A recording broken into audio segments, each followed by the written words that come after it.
Handcuff her. As soon as Sergeant Harlan gave the order, Cole Bennett drew his handcuffs, while Harlan snatched Maya Williams's blue-covered notebook. Maya did not flinch. She sat still beside her stone-cold cup of coffee. "You weren't called here," she said coldly. "You set an ambush. So, what am I being charged with?" Harlan did not answer. The morning bell fell silent. The three officers had positioned themselves carefully. Harlan stood in front of Maya, Bennett moved behind her, and Noah Pike blocked the exit. "Get up," Bennett said. "Am I officially under arrest?" Maya asked. "You are being detained to clarify the origin of these documents," Harlan said, pressing his hand firmly against the notebook. "That is personal property. Do you have a court warrant?" "In Cedar Falls, my reasonable suspicion is the warrant," Harlan replied. "Who gave you these numbers?" Maya looked at the open page beneath his hand. The sequence had been written on the back of a receipt and passed to her only minutes earlier. She had copied it into the notebook before the three officers entered. Harlan knew the numbers existed. He did not know what they meant. "That is not how reasonable suspicion works," Maya said. "You still need facts connecting me to a crime." "You arrived before sunrise," Harlan said. "You photographed municipal property, met with an unknown contact, and recorded restricted financial information. The notice board outside City Hall is public property. No one met with me, and you have not identified any restricted information." Bennett moved closer. "Stand up, ma'am." Maya rose slowly. She kept her hands visible. Bennett pulled her arms behind her back and closed the cuffs around her wrists. He checked both locks before stepping away. Noah remained near the entrance. His body camera was active, but he avoided looking directly at Maya. She noticed that Harlan's camera was turned off. Bennett's camera was covered by the edge of his jacket. "Did dispatch authorize this detention?" Maya asked Noah. Noah hesitated. Harlan answered for him. "You direct your questions to me. I asked the officer whose camera is recording." Noah shifted his weight but said nothing. Behind the counter, Nora Whitfield lowered the coffee pot. "Wade, she has not done anything," Nora said. She came in, ordered coffee, and sat at the counter. Harlan turned toward her. "Your occupancy permit is due for review next month, correct?" Nora's expression changed. The comment had nothing to do with Maya. It was a warning about the future of the Morning Bell. Nora had operated the coffee shop for more than 30 years.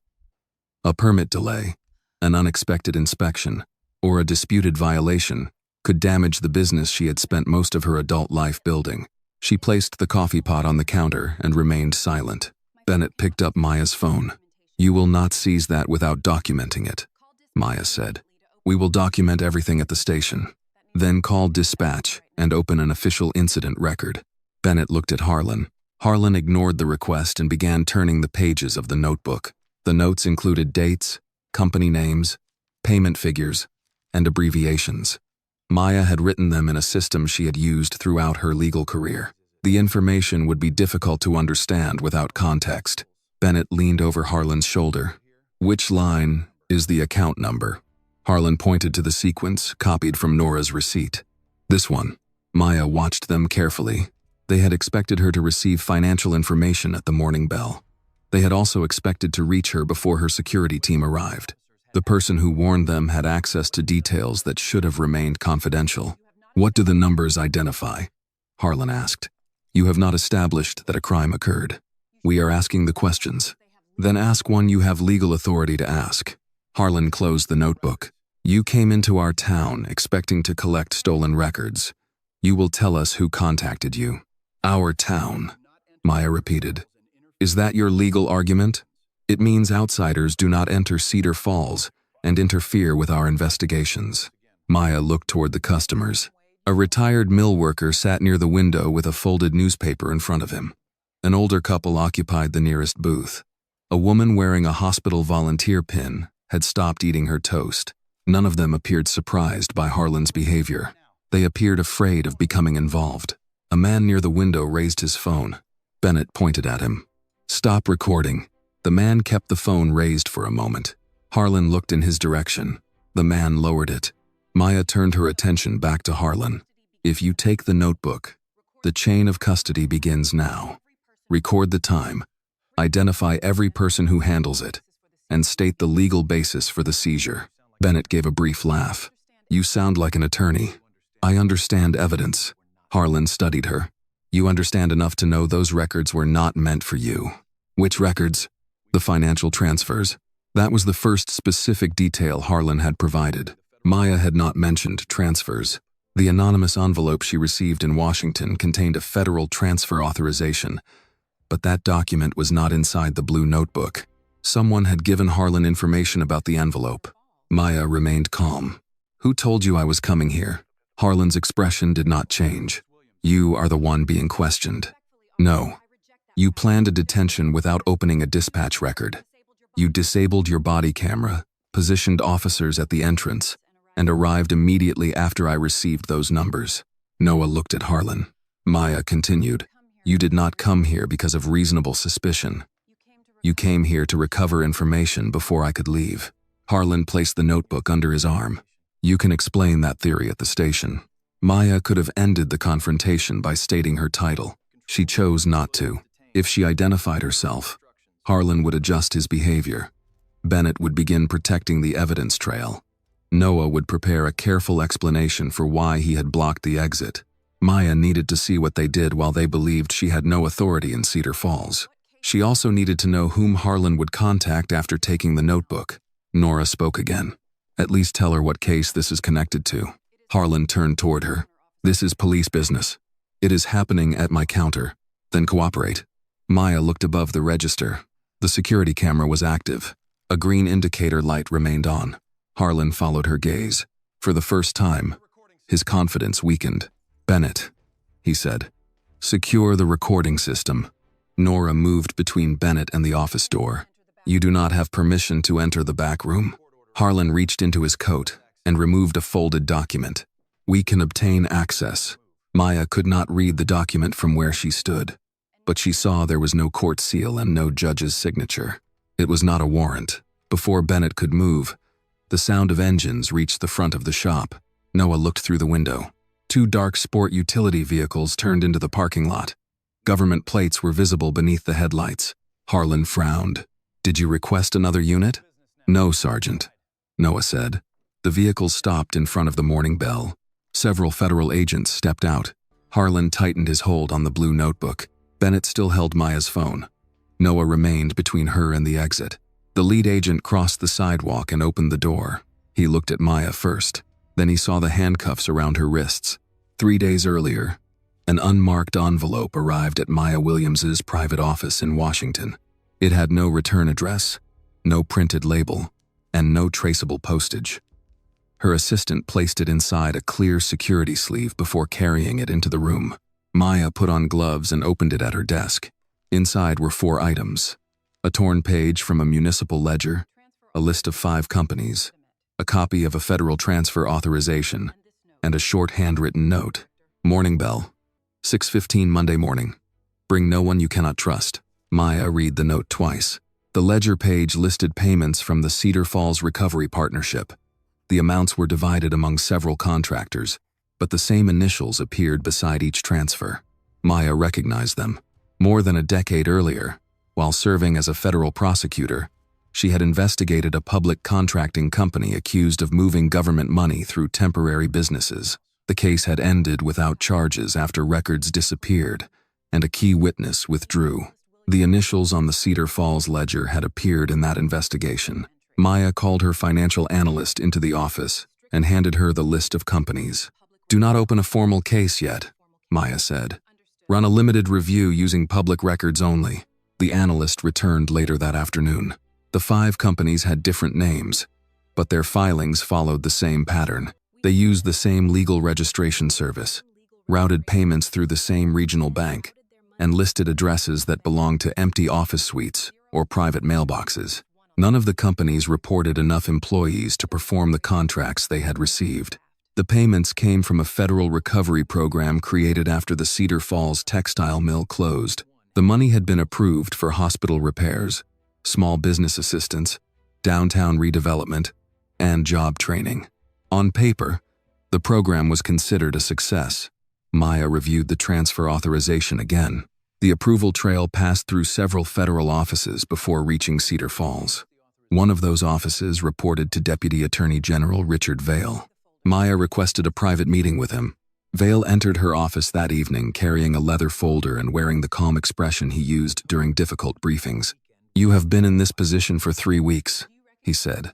"I was hoping your first quiet weekend would remain quiet." Maya placed the ledger page in front of him. "Do you recognize the Cedar Falls Recovery Partnership?" "Of course. It was one of the department's interagency projects after the mill closure. Were there complaints about the program?" "There are complaints about every federal program." "That was not my question." Vale looked at the company list. Cedar Falls nearly collapsed. The recovery program kept the hospital open and restored several hundred jobs. Before you make any decision, remember that local residents view it as the reason their town survived. I am asking whether the complaints were investigated. Some were reviewed. Nothing substantial was found. By whom? Vale closed the folder. I would need to check. Maya did not show him the handwritten note. She told him she planned to visit Cedar Falls without public notice. Vale objected immediately. You should send a financial crimes team. If the source trusted a formal team, these documents would have entered the normal system. You are the Attorney General. You cannot walk into an unknown meeting alone. My protection detail will remain nearby. Vale offered to contact local authorities and arrange secure cooperation. Maya declined. The source may be afraid of local law enforcement. Vale studied her for several seconds. Then at least let my office coordinate the travel notification. Maya agreed because the Attorney General could not move outside Washington without basic security procedures. Only 4 people were told the purpose and location of the trip. Vale, Maya's chief protective agent, her executive assistant, and retired federal judge Evelyn Price. Maya met Evelyn for breakfast the next morning at a small restaurant near Judiciary Square. Evelyn ordered oatmeal and tea. Maya ordered black coffee. Maya showed her copies of the ledger and the transfer authorization. You think the earlier case is connected? Evelyn asked. I think the same system may have moved to a smaller town. An anonymous source wants the new Attorney General to arrive in person before sunrise. That may be evidence, or it may be bait. I know. Then why go yourself? Because the person who sent this believes the normal reporting process cannot be trusted. Evelyn folded the note and returned it.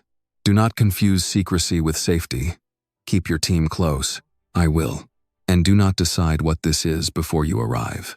Maya nodded. Evelyn had given her the same warning when she was a young prosecutor. Facts had to lead the case. Anger, reputation, and instinct could not be allowed to replace them.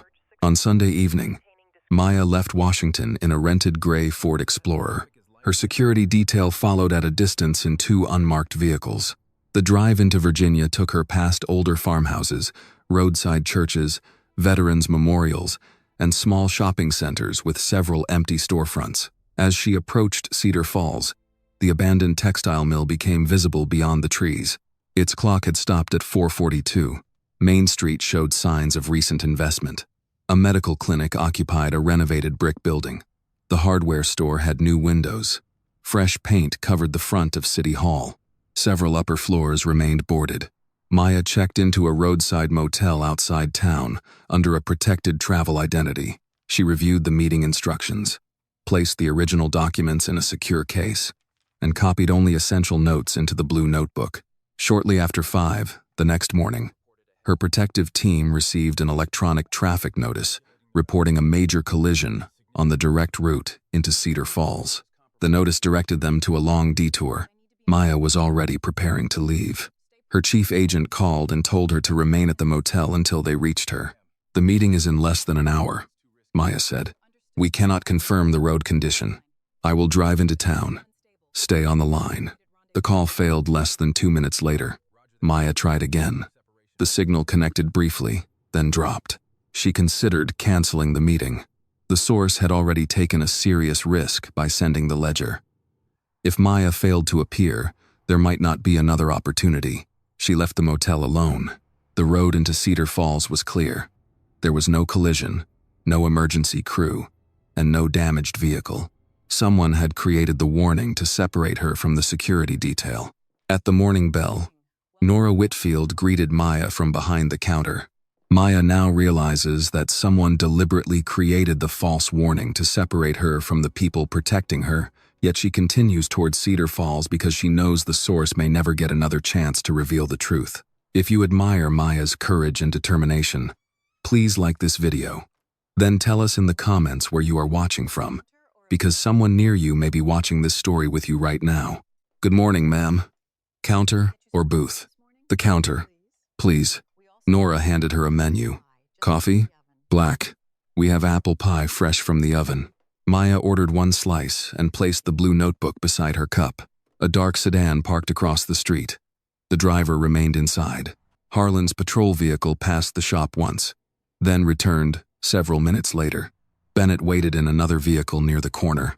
Noah Pike stood beside the gas station even though his scheduled shift had not begun. At 6:14, Nora placed Maya's receipt beside the coffee.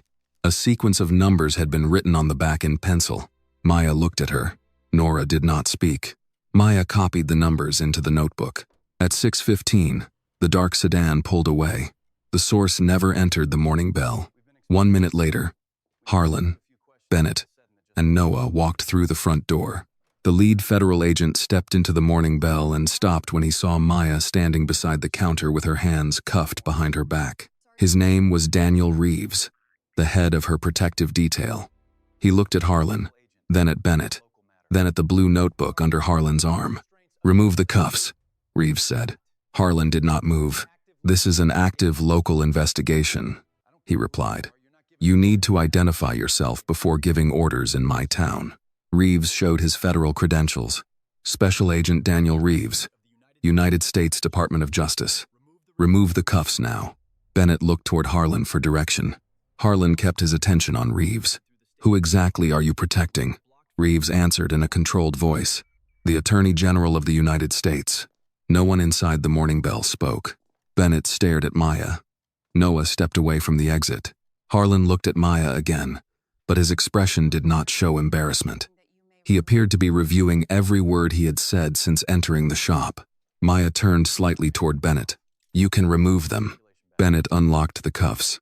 Maya brought her hands forward and checked her wrists. She did not complain or ask for medical attention. She looked at Harlan. Return my notebook. Harlan held it against his side. Your position does not place you above a lawful investigation. I did not say it did. These notes may contain stolen municipal records. Name the investigation. I cannot discuss an active case in public. You were willing to handcuff me in public. Harlan said nothing. Reeves stepped between them.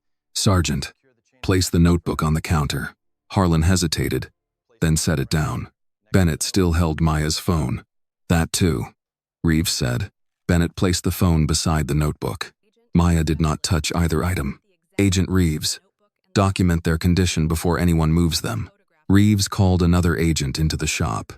She photographed the notebook, the phone, the handcuffs, and the positions of the officers. Maya looked toward the camera above the register. Secure the morning bell video. Make a forensic copy, and leave the original system in place. Nora nodded. I have a backup. Harlan turned toward her. You never told us that. You never asked, Nora said. Maya continued.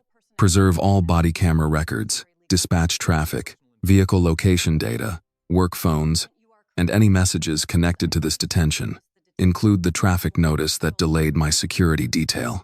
Harlan stepped forward. You cannot seize local records without process. I am not seizing anything. I am ordering federal personnel to preserve evidence and request the necessary legal authority. Harlan looked at Reeves. She is personally involved. That creates a conflict. He is right about one thing, Maya said. The room remained quiet. I am a witness to what happened here. That means I will not control any charging decision related to this detention. Harlan seemed surprised by the answer. Maya looked at Reeves. Contact the nearest federal magistrate and the Office of Professional Responsibility. I want an independent prosecutor assigned. Reeves nodded. Outside, several residents had gathered near the windows. Some held phones. Others spoke quietly to one another. A local reporter arrived and asked through the open door whether the Attorney General had been arrested. Maya did not answer. Harlan did. We detained an unidentified person connected to possible stolen financial information. Her title became known afterward. Maya turned toward him. You still have not identified the stolen information. Harlan ignored the comment and walked outside to address the reporter. Bennett followed him. Noah remained near the door. Maya looked at his body camera.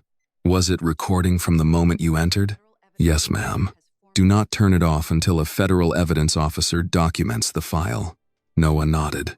He appeared ready to say something, but Harlan called his name from outside. Noah left without speaking. Nora reached beneath the counter and removed a small storage card. She handed it to Reeves. This is a copy from the shop camera. The system uploads automatically. When did you set that up? Maya asked. After the police asked me to erase footage from another incident 2 years ago. What incident? Nora looked toward the front window. Not here. Maya accepted the answer. Less than an hour later, federal agents established a temporary office in a county administration building. Maya gave a formal statement about the detention and surrendered the blue notebook for examination. She had not yet inspected it after Harlan and Bennett handled it. That delay was necessary. If pages had been removed or replaced, the changes had to be documented before Maya touched them. Her advisors in Washington called repeatedly. Most wanted her to return immediately. One senior counsel said, "Madam Attorney General, this will become a national story by noon." It already happened, Maya replied. Leaving town will not make it disappear. You are too close to the incident. That is why an independent prosecutor is handling it. Then let that office proceed without you. Maya looked at the copy of Marcus Bell's conviction file on the desk. I am not staying to investigate my handcuffs. Before the counsel could respond, Reeves entered with an older woman carrying a worn accordion folder. This is Lillian Bell, he said. She asked to speak with you. Lillian remained standing. Madam Attorney General. Mrs. Bell, please sit. I have sat in enough government offices. She placed the folder on the desk and opened it. Inside were court records, complaint letters, returned envelopes, and copies of financial documents. My son Marcus has been in prison for 3 years, she said. Sergeant Harlan led the investigation. Officer Bennett handled the digital evidence. Officer Pike signed the property record. Maya reviewed the first page. What was Marcus accused of? Stealing financial data from the recovery program and moving public money into an account under his name. And what does he say happened? He says he found the theft. Then they made it look like he committed it. Lillian pointed toward the blue notebook sealed inside a clear evidence bag. They used papers to take my son's life. This morning, they wanted your notebook for the same reason. Maya closed the file. I cannot promise you a result. I did not come for a promise. What did you come for? For someone to read the whole record before sending it back to the same people I accused. Maya nodded. That, I can promise. Later, Maya called Judge Evelyn Price. She explained the detention, the notebook, the traffic alert, and Marcus Bell's case. Evelyn listened without interrupting. When Maya finished, Evelyn said, "Do not investigate them, because they handcuffed you. I know. Investigate, because they knew where you would be before you arrived." That afternoon, Maya approved a sealed request to preserve Cedar Falls' financial and police records. Before the request reached the federal judge, the system showed that someone in Washington had opened it. The access level belonged to a small group of senior officials. Richard Vail was one of them.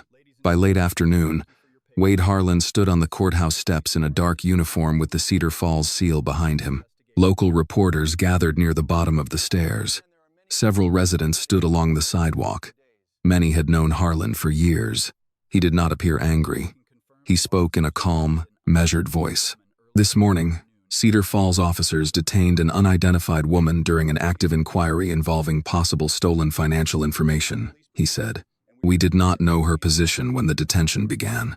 A reporter raised her hand. Are you saying the Attorney General of the United States was involved in a local crime? I am saying no title places anyone above a lawful investigation. Another reporter asked why Maya had been handcuffed. Harlan answered without hesitation. She refused to cooperate while officers were trying to secure possible evidence. At the temporary federal office, Maya watched the press conference on a small television. Daniel Reeves stood beside her. Lillian Bell remained in the room, reviewing copies of her son's records with an investigator. "He is building a defense before anyone has interviewed him," Reeves said. "He is building a story for the town," Maya replied. On the screen, Harlan continued, "Cedar Falls has worked hard to recover from the mill closure. Outside officials should understand that before they interfere with local programs, they do not fully understand." The statement changed the subject from the detention to the town's economic survival. Several residents behind the reporters nodded.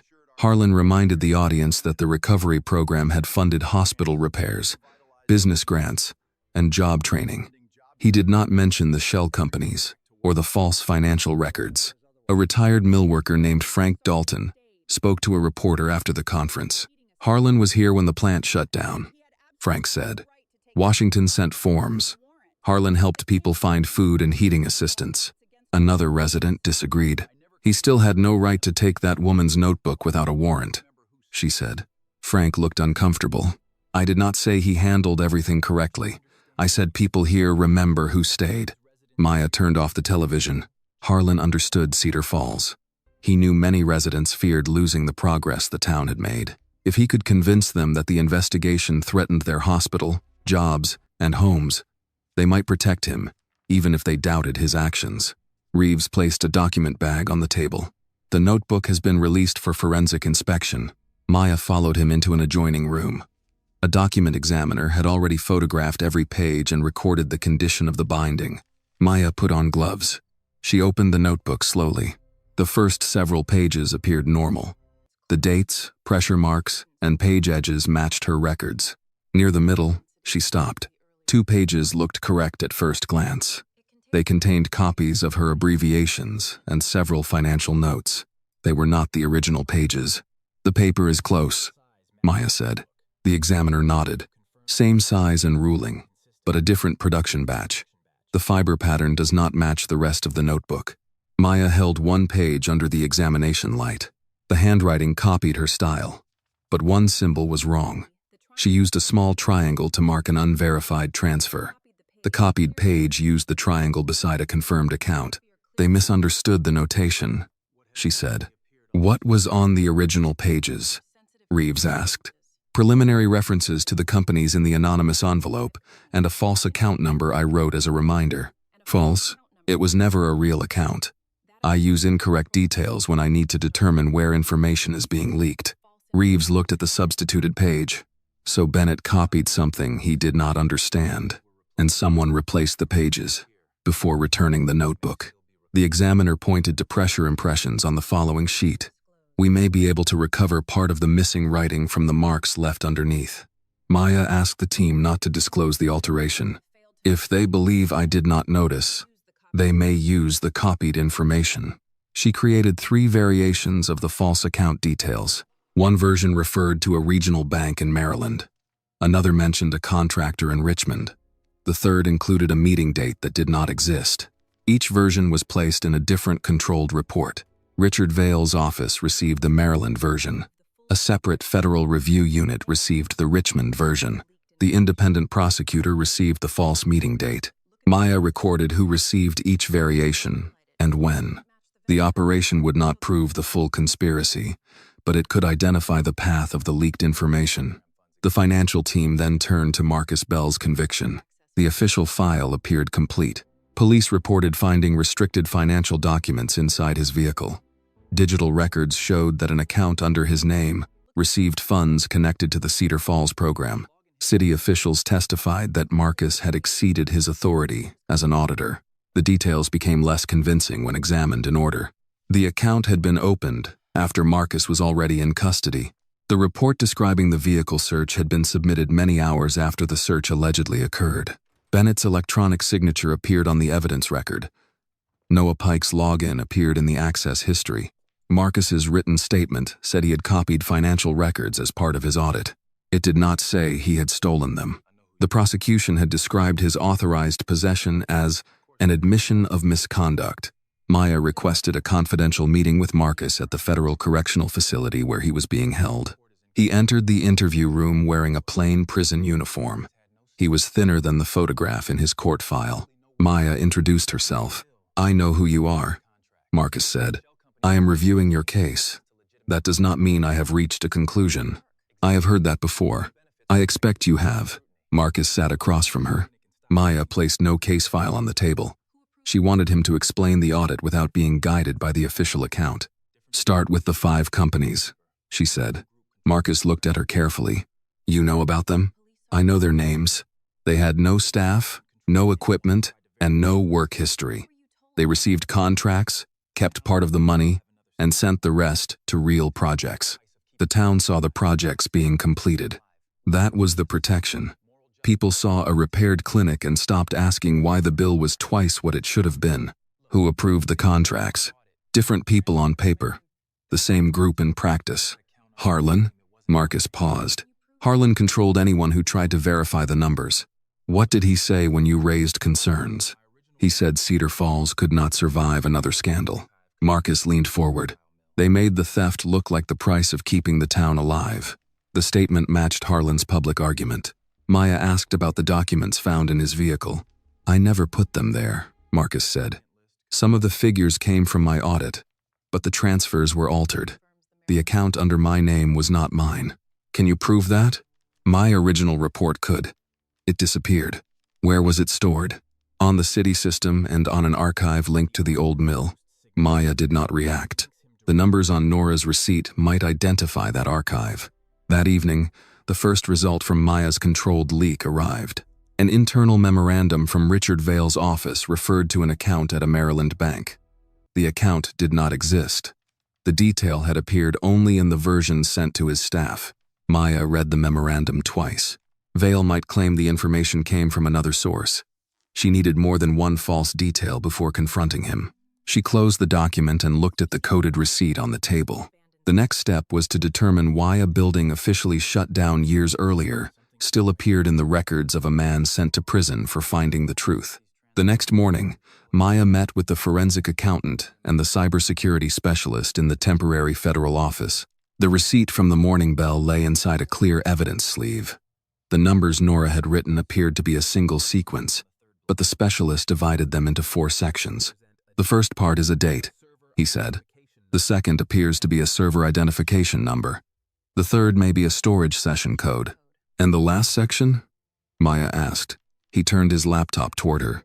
It matches an abbreviated property address on Mill Road. The address belonged to the abandoned Cedar Falls textile mill. According to public records, the mill's data center had been decommissioned 6 years earlier. The equipment had supposedly been removed, and the building had been transferred to a private development company. The utility records showed something different. A limited section of the mill still used electricity every night. The monthly payments came from a technology company called Blue Ridge Data Solutions. Maya reviewed the company filing. Blue Ridge had no listed employees and no public office. Its mailing address was a private mailbox in Richmond.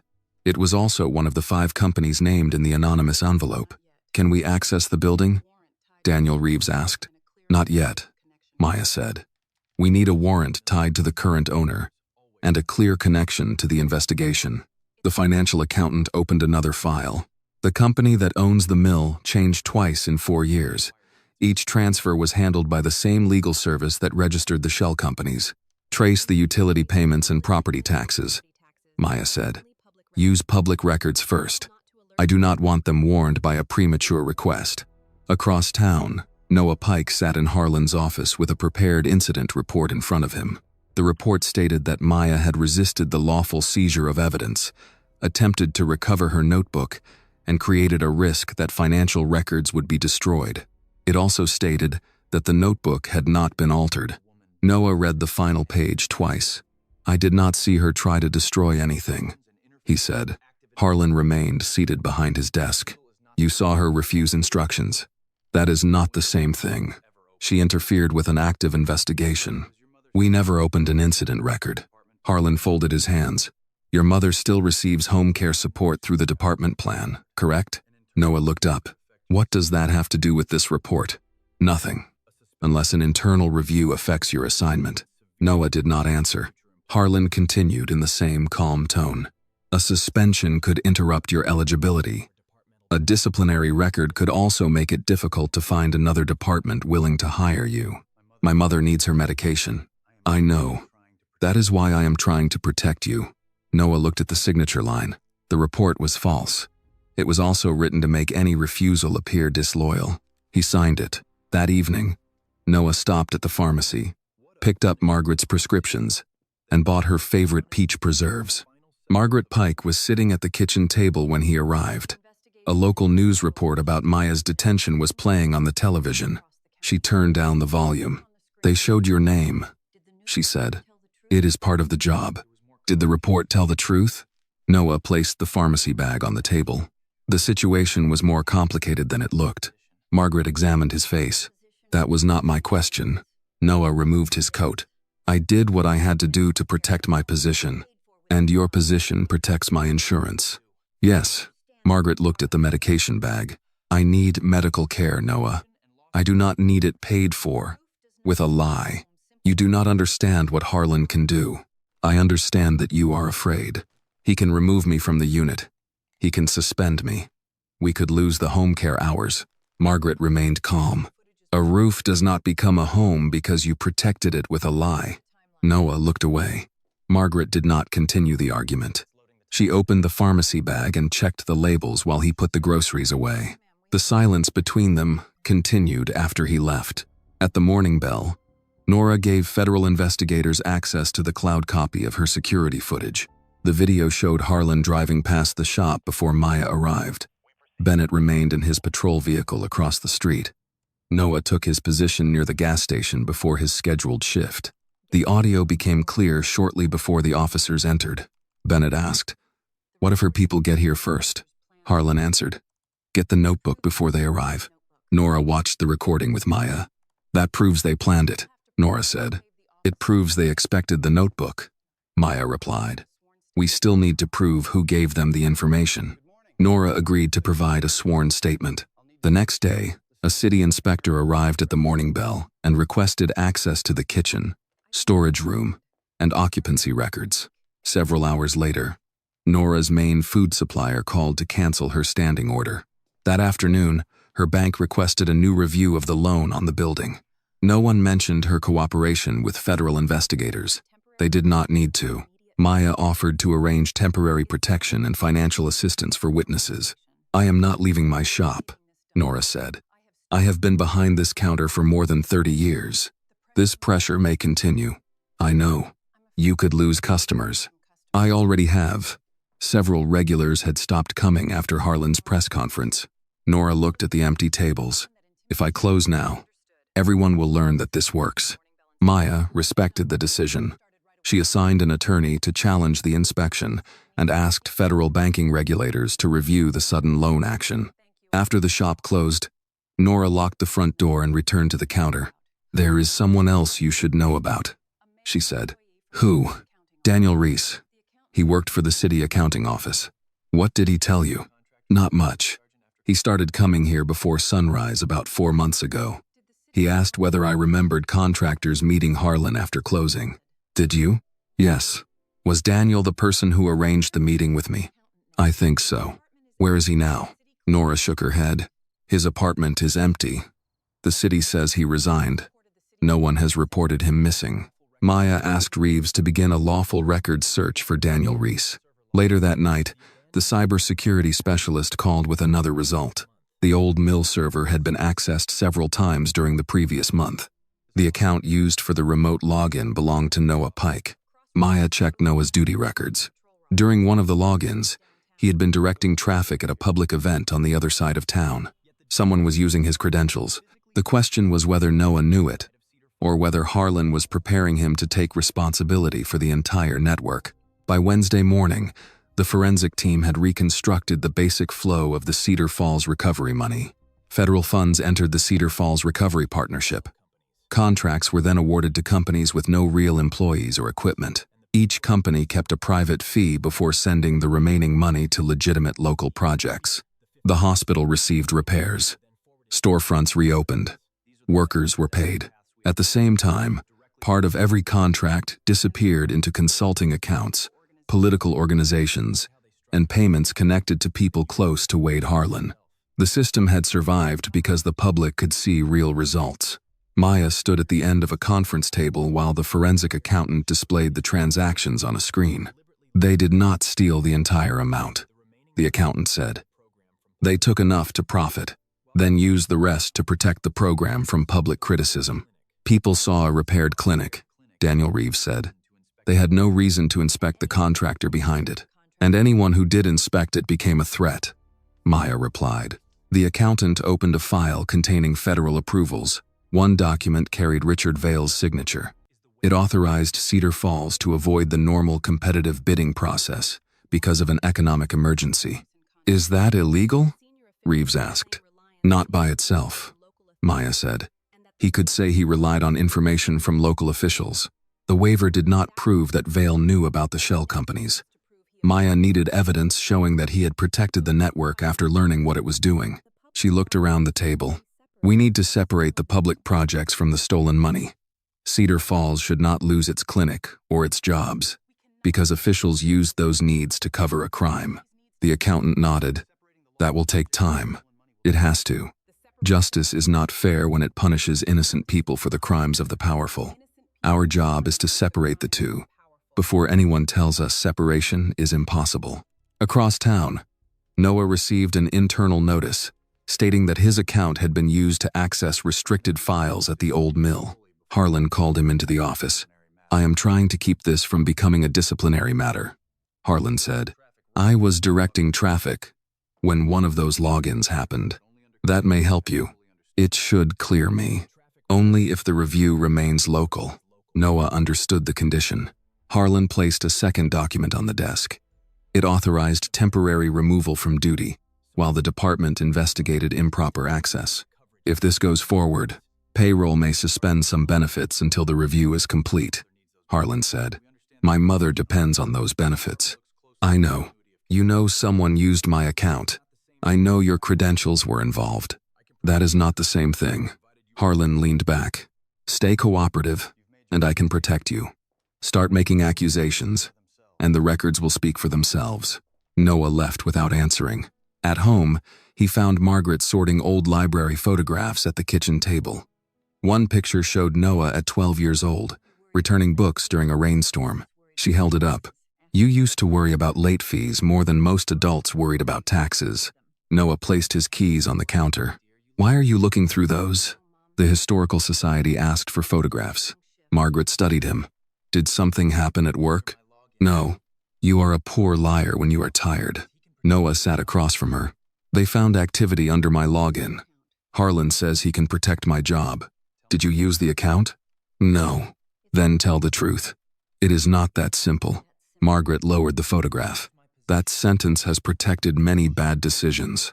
If I lose my position, we lose the insurance plan. I know what my care costs.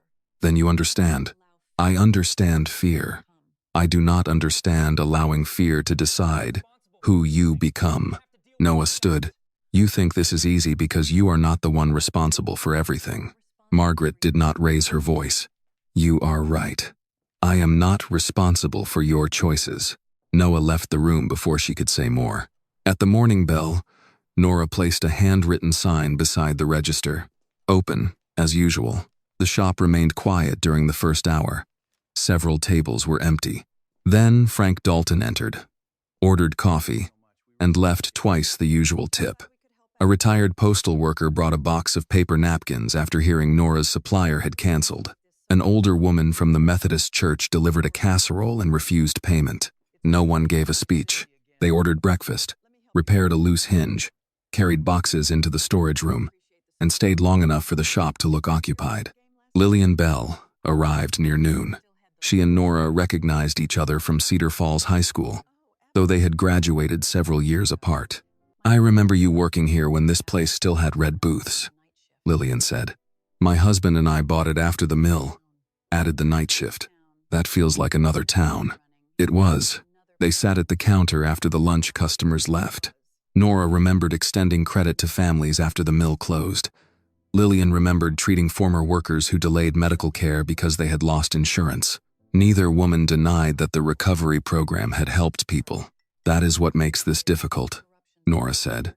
Some of the money did good. Lillian looked at her. My son did not go to prison because the town needed help. He went to prison because someone wanted to keep the extra money. Nora nodded. They made people believe exposing them would hurt everyone. It already hurt everyone. Some people just did not know it yet. That afternoon, Maya visited Margaret with Noah's attorney present. She did not reveal confidential evidence or ask Margaret to persuade her son. I want to understand him, Maya said. Margaret looked at the old photograph on the table. He became a police officer because his father believed public service meant doing the work no one praised. When did that change? It did not change in one day. People lose themselves one reasonable excuse at a time. Do you think he knows what Harlan is doing? I think he knows enough to be afraid. Maya stood to leave. Margaret asked, Can he still tell the truth? Yes. Will it save him? I cannot promise that. Margaret accepted the answer. Then at least it may save the part of him that is still worth saving. That evening, Harlan's attorney challenged the Morning Bell video. He claimed the cloud system could have altered the original footage. Maya's team contacted the camera manufacturer and obtained independent upload records. The timestamps matched the event. While reviewing the verified copy, a technician noticed a reflection in the front window. Seconds before Harlan entered the shop, Bennett received a call inside his patrol vehicle. Part of the number appeared on the dashboard display. The area code belonged to Washington, D.C.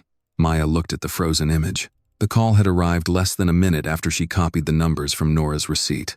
Someone in Washington had not only warned Harlan that Maya was coming, they had been watching the meeting unfold.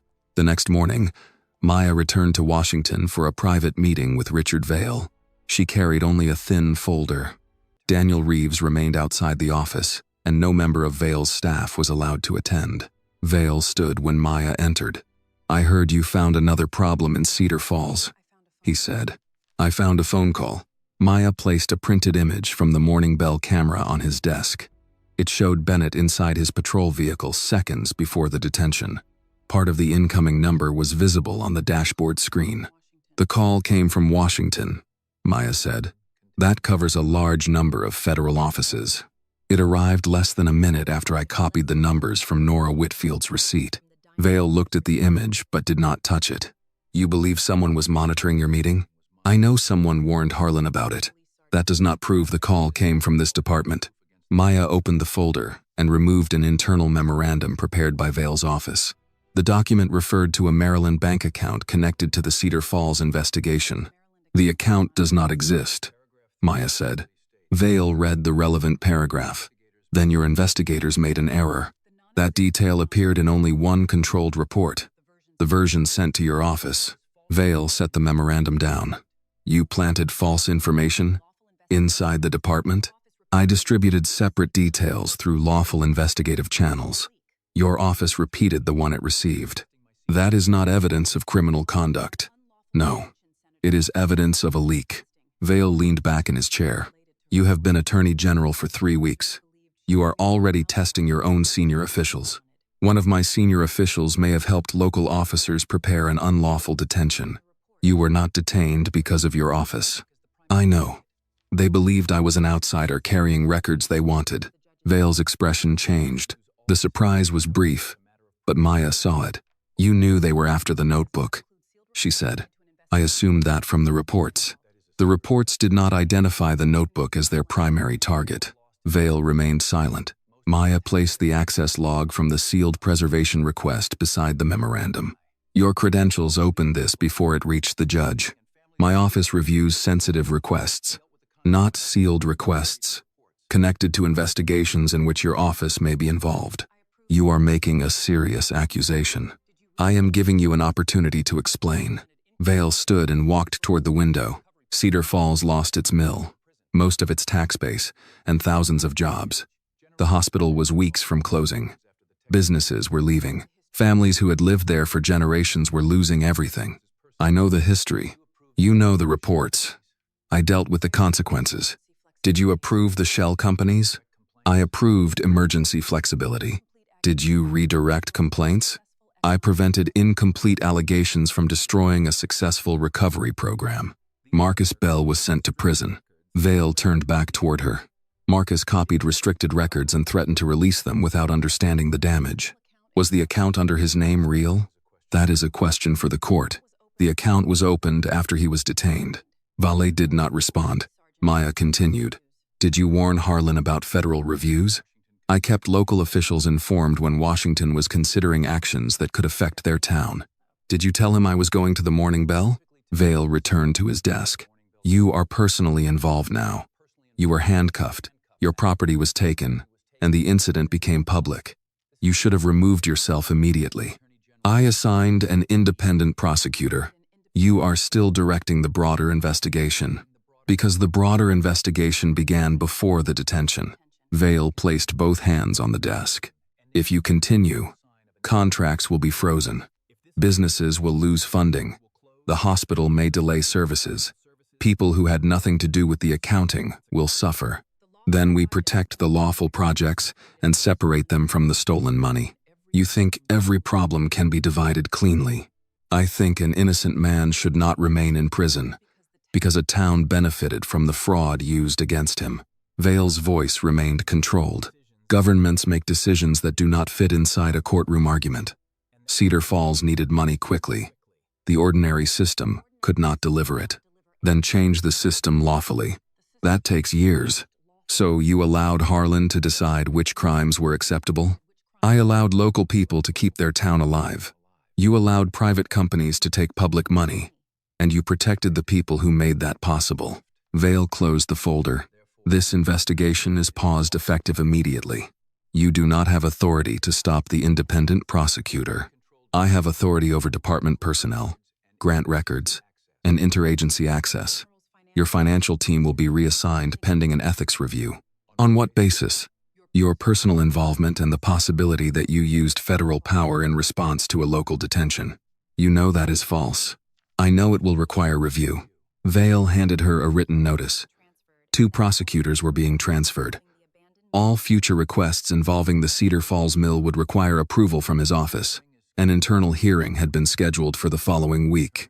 Maya read the notice. Vale said, "Return to your regular duties. Let the review process work. You spent years making sure the review process led back to you." Maya left the office without waiting for an answer. Later, she met Evelyn Price in a private conference room near Judiciary Square. I thought becoming Attorney General would give me the authority to finish cases that used to be blocked above me, Maya said. Evelyn poured tea into a paper cup. Power does not always make action easier. Sometimes it gives more people a reason to stop you. I cannot trust the normal reporting structure. Trust evidence first, people second, and titles last. With the independent prosecutor's approval, Maya formed a limited team outside Vale's direct control. It included a forensic accountant, a cybersecurity specialist, an inspector from the Department of Justice, and counsel authorized to seek emergency court orders. Every decision would be recorded. Every request would go through a judge when required. That afternoon in Cedar Falls, Harlan attended a veterans luncheon at the American Legion Hall. He told the audience that Washington had temporarily paused the investigation. The room responded with applause. Noah stood near the back wall and watched residents thank Harlan for defending the town. After the luncheon, Noah returned to the police station and opened a restricted administrative folder under Harlan's account.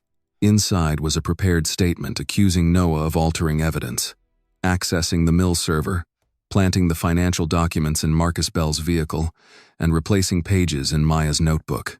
His name appeared on every major violation. Harlan had already prepared to sacrifice him. That evening, Noah used a public phone near the old library and called the number Maya had left with his attorney. "I need to speak with you," he said. "Where?" "The Cedar Falls Public Library." "After closing." "Why there?" Noah looked through the glass doors at his mother's old employee photograph near the circulation desk. "Because it is the last place in this town where I remember who I was supposed to be." The public library closed at 8 that evening. By 8:20, only the lights near the circulation desk remained on. Maya entered through a side door with an independent prosecutor and Noah's attorney. Noah was already waiting near the reference section. He had removed his uniform jacket and placed it over the back of a chair. A framed photograph of Margaret Pike hung on the wall behind him. It had been taken during her final year as head librarian. Noah glanced at the photograph before looking at Maya. "I signed a false report," he said. Maya sat across from him. "Start at the beginning." The independent prosecutor placed a recorder on the table. "This conversation is being recorded with your consent," she said. "Your attorney is present. No promise of immunity has been made." Noah nodded. "I understand." He took a folded copy of the Morning Bell report from his coat pocket. "Harlan wrote most of this before I entered his office. It says Miss Williams tried to take the notebook back and might have destroyed evidence. None of that happened." "Why did you sign it?" Maya asked.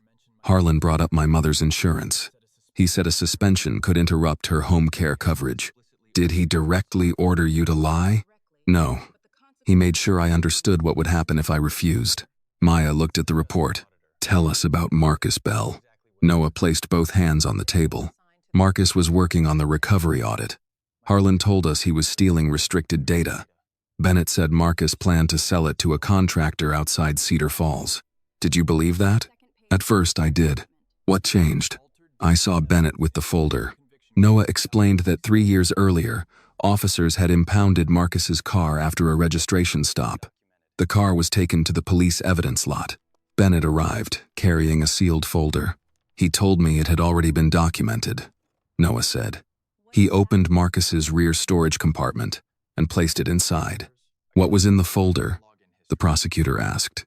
"Copies of financial transfers, account records, and login histories. The same documents later used against Marcus." "Did Bennett say where they came from?" "No." "Did you ask?" "I asked why they were not already listed on the inventory. He said Harlan would handle the paperwork." "What did you do next?" "I signed the evidence record." Maya kept her voice level. "You knew the folder had not been found during the original search?" "Yes." "And you signed a document saying it had been?" "Yes." Noah looked toward his mother's photograph.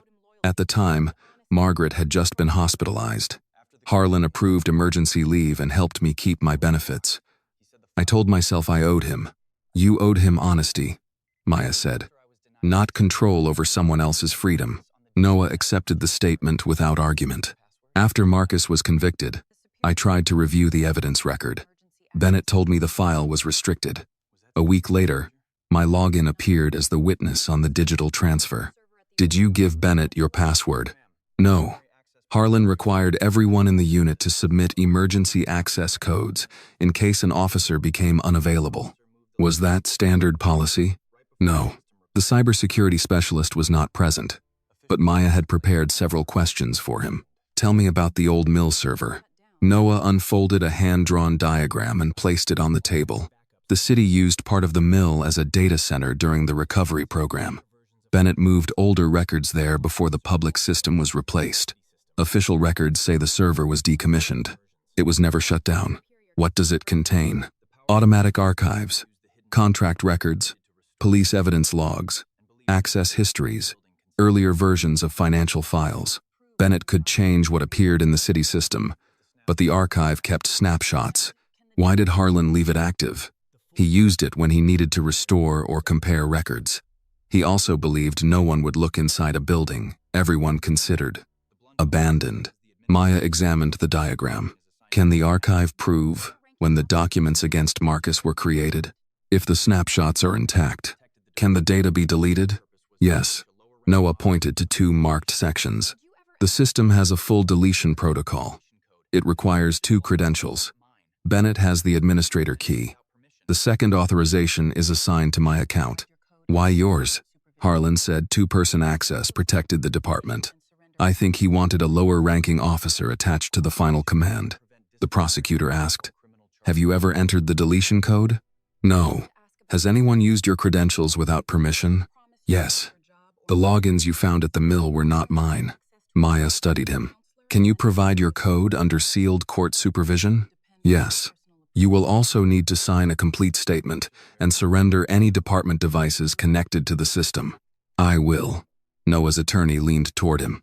"You understand that cooperation may not prevent disciplinary action or criminal charges." "I understand." Noah looked at Maya. "I need to ask about my mother." "I cannot promise that you will keep your job or benefits," Maya said. I can arrange for you to speak with a public benefits counselor and an employee assistance attorney. Her medical care should not depend on Harlan's personal approval. Noah lowered his head. I should have checked that years ago. Yes, Maya said. You should have. There was no anger in her voice. The direct answer affected him more than sympathy would have. After the statement was recorded, Noah returned home. Margaret was still awake in the living room. A reading lamp was on beside her chair. He sat across from her. I told them the truth. All of it? Yes. What happens now? I may lose my badge. I could face charges. Margaret took off her glasses. Were you silent because of me? I was afraid you would lose your care. Another mother lost her son for 3 years, while you protected me. Noah did not respond. Margaret continued, Do not ask me to make your silence noble. I love you, but what you did was wrong. I know. Then keep telling the truth after it becomes expensive. The next morning, Noah prepared to meet the independent prosecutor and formally surrender his credentials. Before he left, Harlan called. I know you spoke to Williams. Harlan said. Noah said nothing. Bennett is preparing to blame you for the altered files. Vale can still stop that. What do you want? Come to the mill. I have records that can clear your name. Why not send them to my attorney? Because once Washington takes the server, no one controls what happens to your mother's coverage. Noah understood that Harlan was using the same pressure again. He also knew the server might be erased before Maya obtained a valid order. Give me 30 minutes, Noah said. He ended the call and created a scheduled message on his phone. If he did not cancel it within 45 minutes, it would be sent to Maya. He drove to the abandoned mill alone. Harlan was waiting in a former supervisor's office. A prepared confession lay on the desk. Noah read the first paragraph and saw his own electronic signature at the bottom. You already decided who would take the blame, he said. Harlan closed the office door. A lock activated from the outside. On the wall monitor, a server countdown appeared. Harlan looked at Noah. Enter your code, and we can still protect what matters. Noah looked at the prepared confession on the desk. It stated that he had altered evidence in Marcus Bell's case, accessed the mill server without authorization, replaced pages in Maya's notebook, and used his position to hide the financial transfers. The document also claimed that Harlan and Bennett had discovered his misconduct only after the Attorney General arrived in Cedar Falls. You expect me to sign this? Noah asked. I expect you to understand your position, Harlan said. My name is already attached to everything. Your login is attached to everything. Because you used it. Harlan moved to the computer beside the wall monitor. That will be difficult to prove. After the records are removed, the countdown continued. Noah checked the office door again. The electronic lock would not release. His phone showed no service inside the concrete room. Harlan placed a steel thermos on the desk and poured coffee into a paper cup. You should sit down, he said. I am being held here. You came voluntarily. You locked the door. For privacy. Open it. After we finish. Noah looked at the screen. The deletion process had not started yet, but the system was prepared to begin when Harlan gave the command. What happens if I refuse? Harlan turned the laptop toward him. A notice from the Cedar Falls Police Department stated that Noah had been suspended for unauthorized access to protected systems. A second document claimed his department health benefits would end at midnight. My mother needs those benefits, Noah said. I know. Did Vale prepare this? Mr. Vale understands that cooperation should be recognized. Noah examined the notice more closely. The suspension letter had Harlan's electronic signature. The benefits notice did not include the required review date or the name of the county administrator responsible for approving termination. It looked official, but it was incomplete. You cannot cancel the plan tonight, Noah said. Harlan's expression remained calm. Do you want to test that? You are using my mother to make me erase evidence. I am giving you a way to protect her. No. You are giving me a choice you created. Harlan sat across from him. When the mill closed, Cedar Falls lost more than jobs. Families left. The hospital reduced services. Property values fell. People who had worked for 30 years discovered their pensions would not support them. I remember. Washington offered programs with rules written by people who had never lived here. The money arrived too slowly. The contracts required years of review. We found a way to move faster. You found a way to take part of it. We kept the town alive. You kept enough of the money visible so no one would question the rest. Harlan pointed toward the confession. Sign it. Enter your code. And this ends with one officer admitting he made mistakes. Cedar Falls keeps its funding. Your mother keeps her care. Marcus Bell remains where the court placed him. Marcus was innocent. Marcus was willing to destroy the recovery program. He found the theft. He refused to understand the consequences.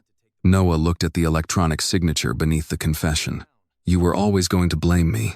I was going to protect the town. That is not the same thing. Harlan checked the time. You have 10 minutes. Noah reached into his coat and removed a small medication container. Harlan watched but did not stop him. Noah opened it, then pressed the side button on his phone through the fabric of his pocket. The scheduled message remained active. Outside Cedar Falls, Maya was meeting with the independent prosecutor when her secure phone received Noah's message. The mill remembers what the town forgot. She showed it to Daniel Reeves. He went to the mill, Reeves said. He knew Harlan might destroy the server. He also may be under pressure. Maya contacted Noah's attorney. The attorney confirmed that Noah had failed to appear for their scheduled meeting and was not answering calls. The cybersecurity specialist checked the mill's utility connection. The archive system is active, he said. Someone initiated an administrative session 5 minutes ago. Can you see who?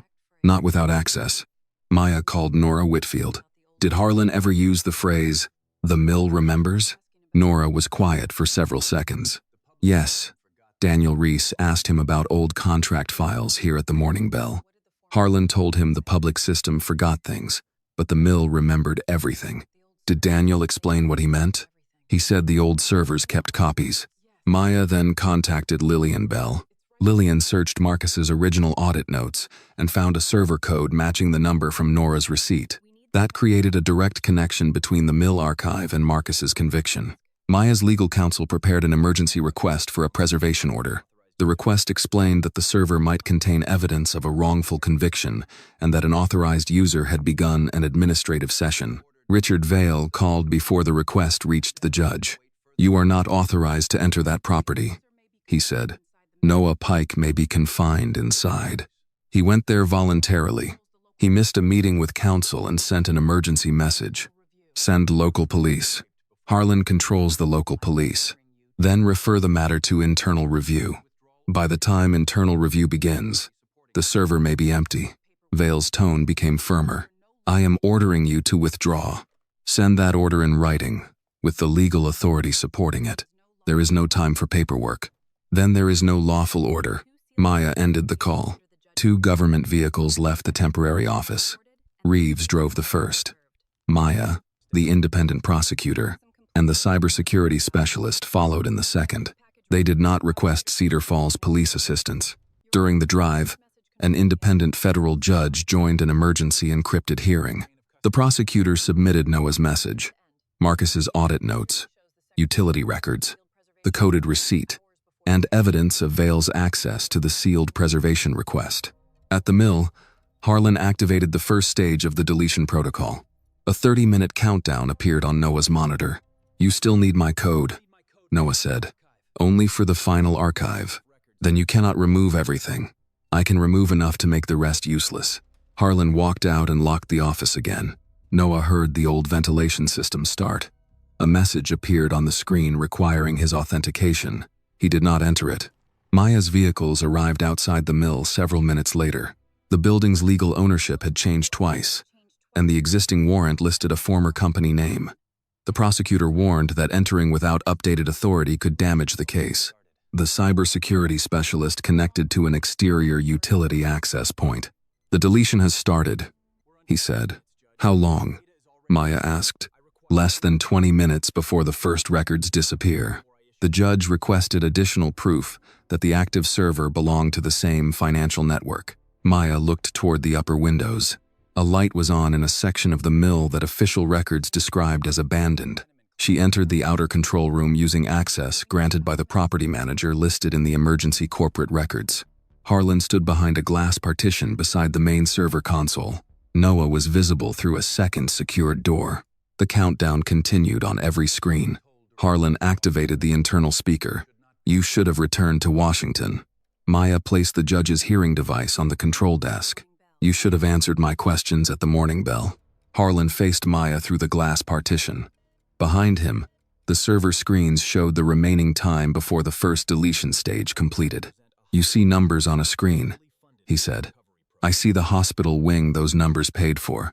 I see the stores that reopened, and the people who kept their jobs." Maya stood beside the control desk, while the independent prosecutor continued the emergency hearing with the federal judge. "The town needed help," Maya said. "That does not explain false companies, altered evidence, or an innocent man in prison. You were not here when the mill closed." "No, but Marcus Bell was." Harlan's expression tightened. He was willing to release incomplete records and destroy the entire recovery program. He found unauthorized transfers. He found a system he did not understand.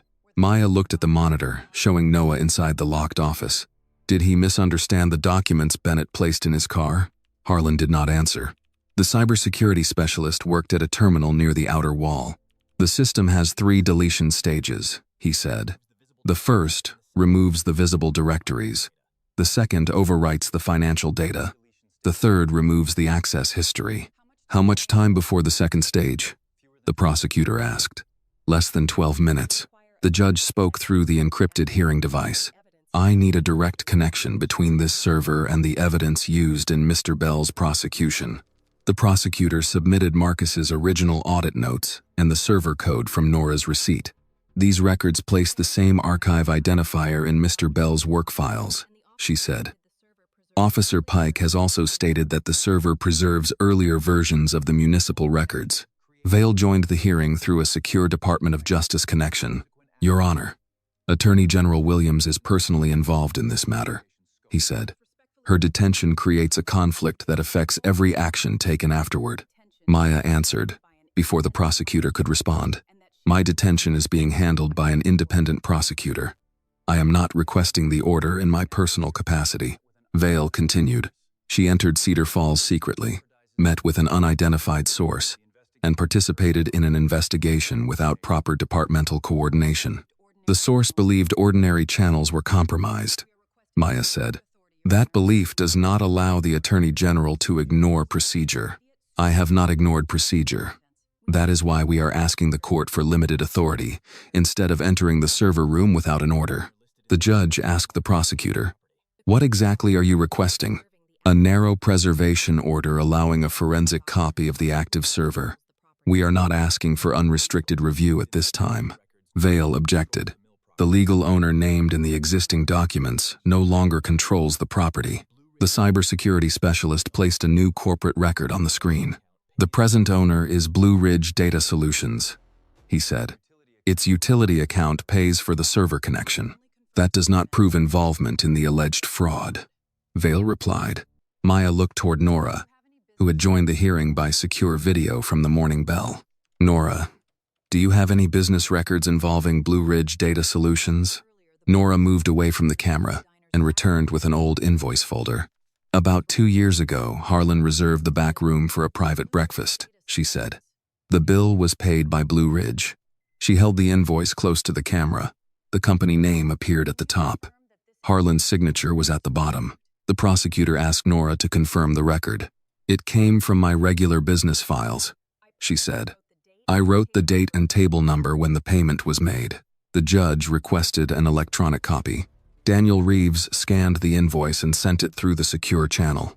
Inside the server room, Harlan checked the countdown. "You think a breakfast receipt proves a conspiracy?" he asked Maya. "No. It proves a connection." "You denied." Harlan looked toward Noah. "You still have time to enter your code."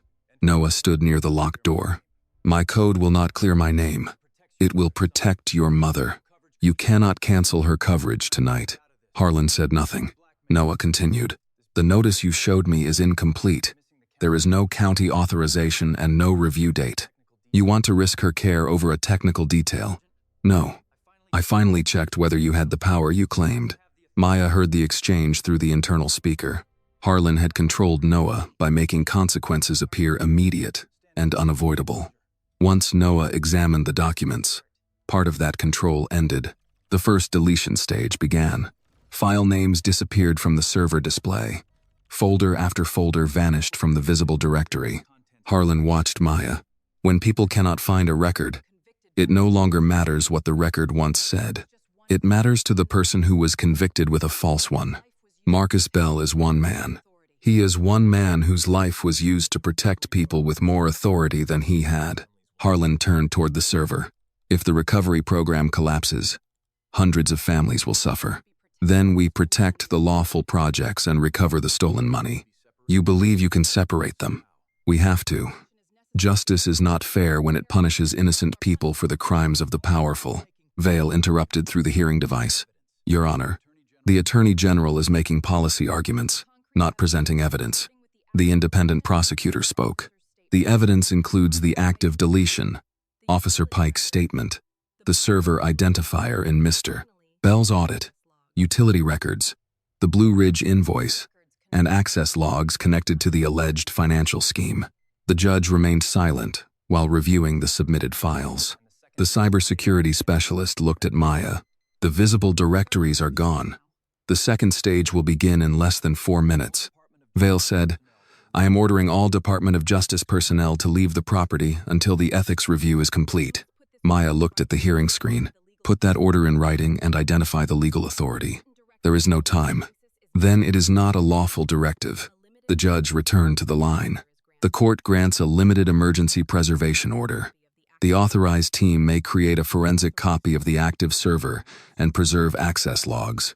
No broader search may begin without additional court approval.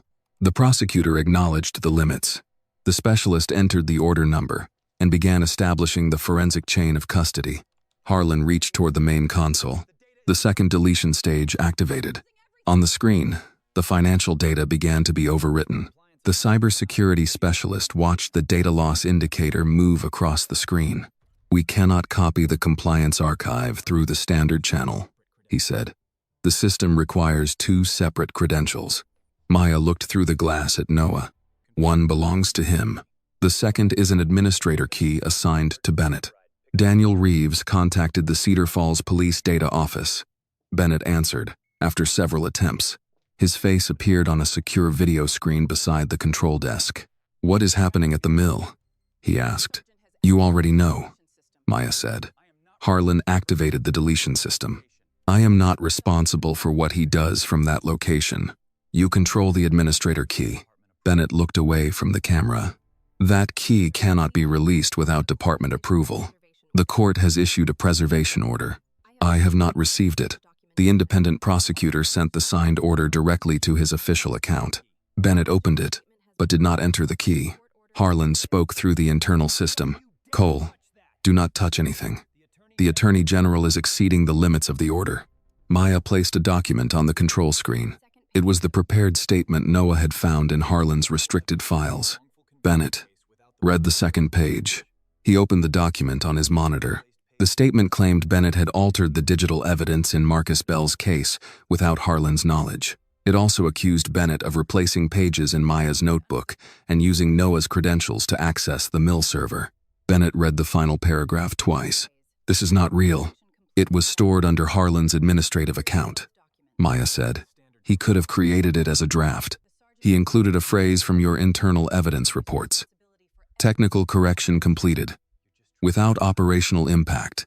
Bennett stopped speaking. Maya continued. He plans to say you acted alone. Vale will say he trusted Harlan. Harlan will say he trusted you. Noah's name will appear on the access logs, but you will be responsible for every technical change. Harlan interrupted. She is trying to divide us. Maya kept her attention on Bennett. I am not offering immunity. Your actions will still be reviewed by the independent prosecutor and the court. You can cooperate now, or you can allow Harlan to destroy the records while leaving your name attached to the system. Bennett looked toward someone outside the camera's view. How much time? The specialist checked the screen. Less than 2 minutes before the overwrite reaches the archive index. Bennett entered a command on his terminal. A long, encrypted sequence appeared. That is the administrator key, he said. It will remain active for 1 session. The specialist copied it into the forensic access program. One credential accepted. Harlan turned toward Noah. Do not enter yours. Noah stood beside the locked office door. The wall monitor displayed the authorization request. Harlan opened the false benefits notice on Noah's screen again. If you complete the deletion, Vale can still protect your position. Your mother will keep her care. Noah looked at the document. For years, he had accepted Harlan's statements without checking the authority behind them. He had allowed fear to complete decisions that Harlan could not legally force him to make. He thought about Margaret at the kitchen table and the medication bottles beside her chair. Then he thought about Lillian Bell waiting 3 years for her son to return. My mother told me not to make my silence noble, Noah said. She does not understand what will happen to her. She understands more than I did. Noah placed his hand on the terminal. Harlan stepped closer to the glass. If you enter the recovery code, Cedar Falls will call you a traitor. Noah looked at him. Maybe. But Marcus will know someone finally told the truth. He entered a sequence. The deletion system rejected the command. Harlan smiled. You entered it incorrectly. No, Noah said. I opened the recovery channel.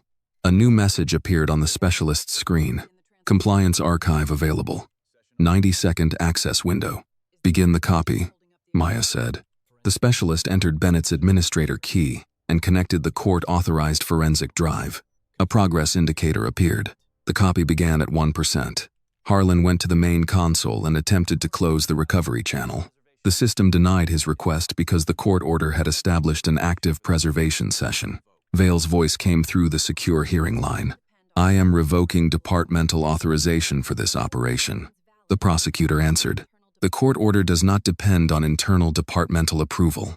Vale entered an administrative cancellation command. The server rejected it and recorded the attempt in the access log. The specialist looked at Maya. His command has been preserved.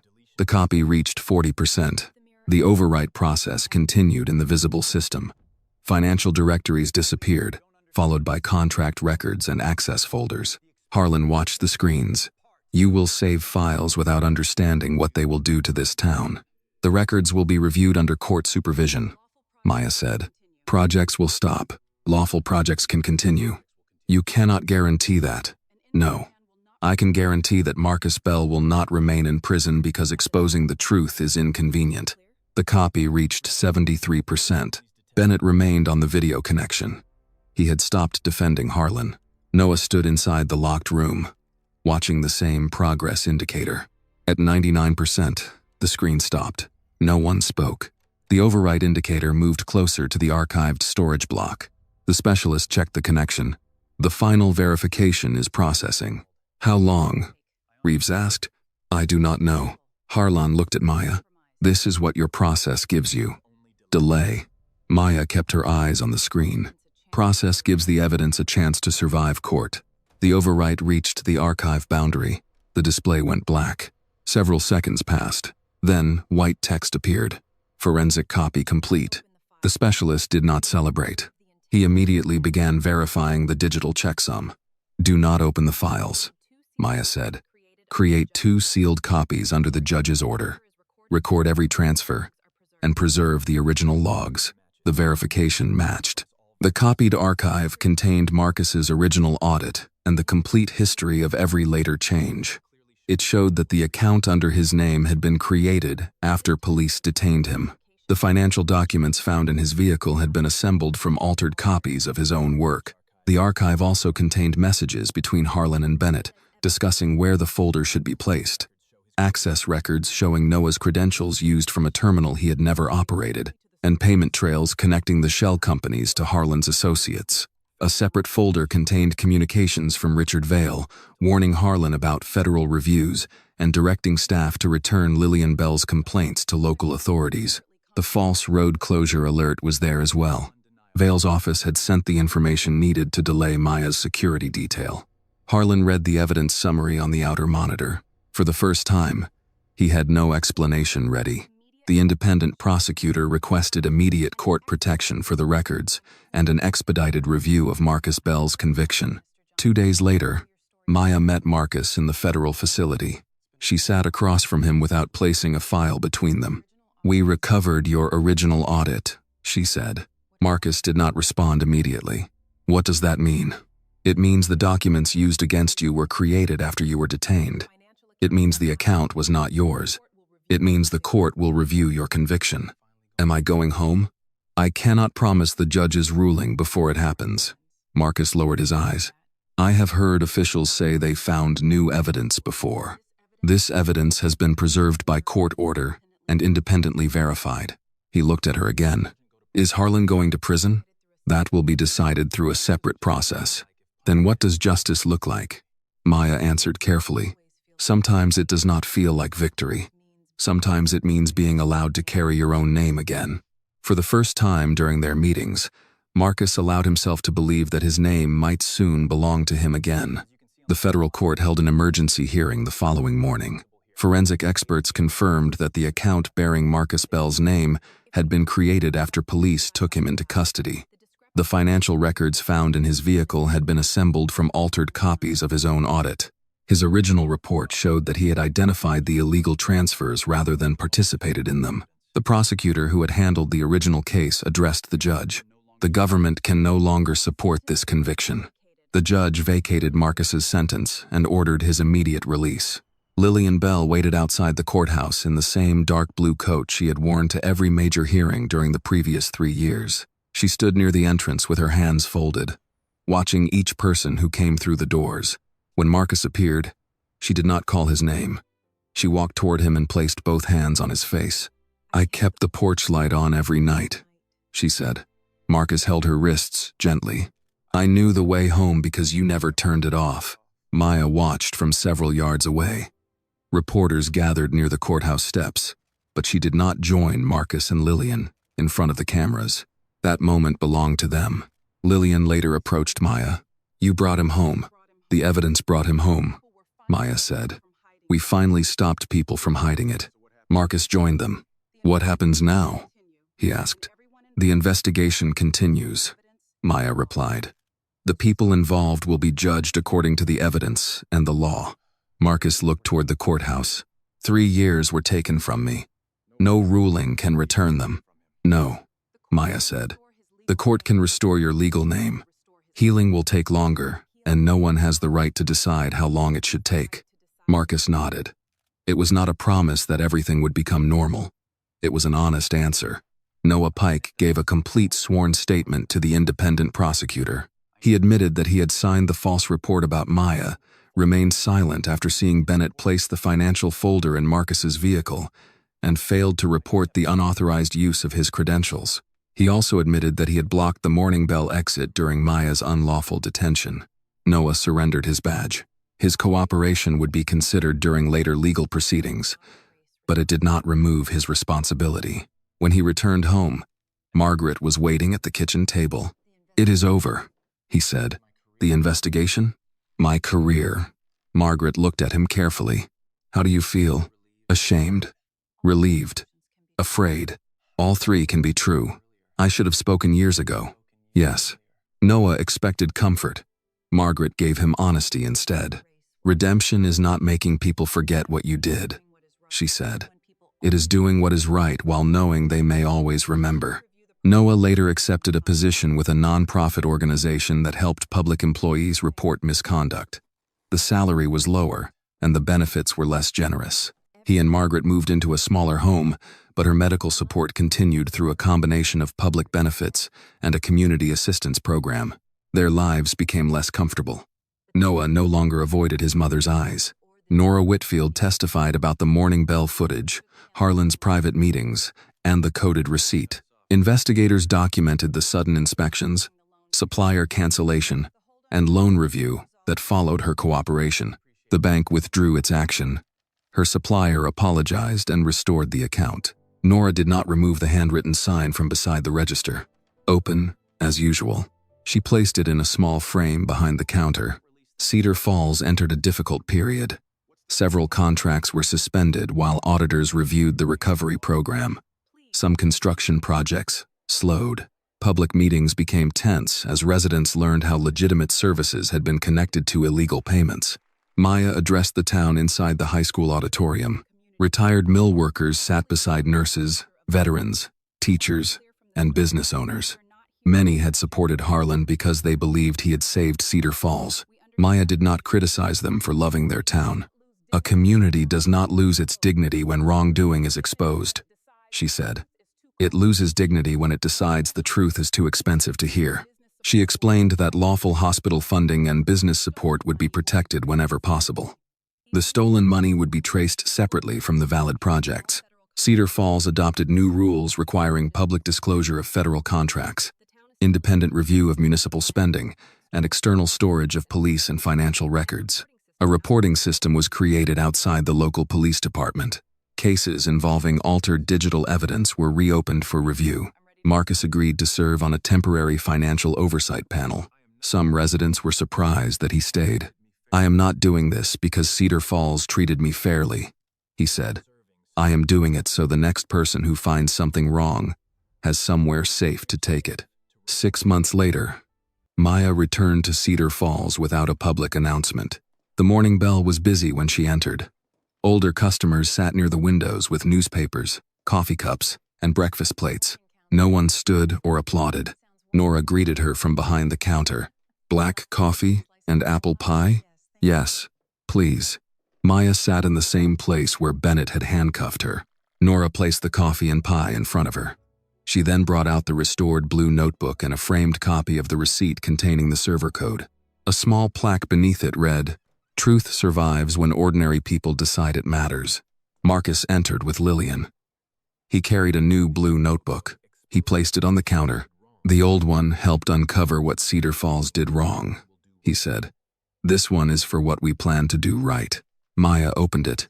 Across the room, Noah sat with Margaret. He did not approach. Maya gave him a brief nod. It did not excuse his actions. It recognized that he had accepted the consequences and continued telling the truth. Near the entrance, a public screen displayed the town's current contracts and expenses. 2 retired mill workers were reviewing the information together. Maya wrote the first sentence in the new notebook. "True justice does not begin when a powerful person arrives. It begins when ordinary people refuse to help a lie survive." Before leaving, she asked Marcus how freedom felt. "Some mornings I wake up and think I am still confined," he said. "Then I hear my mother in the kitchen. Healing does not owe anyone a schedule," Maya replied. Outside, the old mill clock was running again. The town had restarted it after completing its first public audit. At Lillian's house, the porch light remained on during the afternoon. Marcus had once asked why she still used it after his return. She told him it was now for anyone trying to find a way home after being failed by people they had trusted. Maya left Cedar Falls carrying the new notebook. Justice had not arrived through force or public celebration.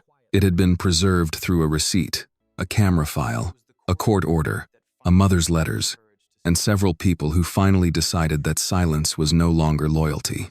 This story reminds us that justice depends not only on powerful people, but also on ordinary people who are willing to speak when something is wrong.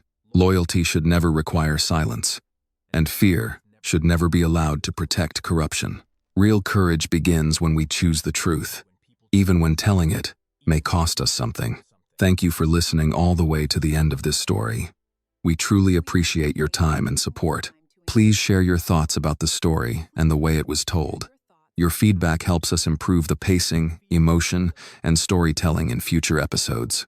If you have a meaningful, inspiring, or unforgettable story of your own, please consider sharing it with our channel. Your story may become the next one that gives someone hope, restores their faith in justice, or reminds them that they are not alone. This video is a work of fiction created with the assistance of artificial intelligence. All characters, events, and situations are not real and do not represent any actual people or true stories. The content is intended for storytelling and emotional illustration only